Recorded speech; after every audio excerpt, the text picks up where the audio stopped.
আজ বানিয়েছিলাম পাকা আমের মজাদার পুডিং। আমার ছেলে তো বেশ মজা করেই খেয়ে নিল।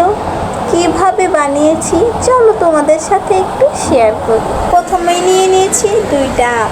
আমটা ভালো করে জুস বানিয়ে নিয়ে নিতে হবে। এরপর দিয়ে দিচ্ছি স্বাদ মতো চিনি আর 1 চামচ আগার আগার পাউডার।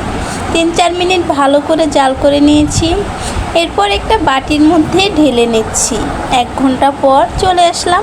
পুডিংটা কিন্তু অনেক চমৎকারভাবে জমে গিয়েছে, খেতে কিন্তু বেশ মজা হয়েছিল।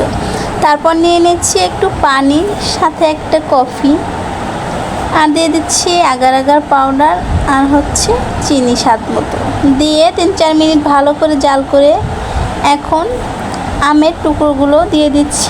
তারপর দিয়ে দিব কফি মিক্স করা পানিটা। এটা দিয়ে 1 ঘন্টার মতো রেস্টে রেখে দেব।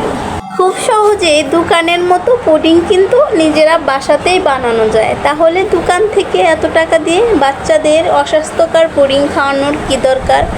এভাবে বানিয়ে দিলে কিন্তু বাচ্চারা বেশ মজা করেই খেতে। কিন্তু পুডিংটা বেশ মজা হয়েছিল। তোমরা চাইলে বাসাতে এভাবে বানিয়ে খেতে পারো।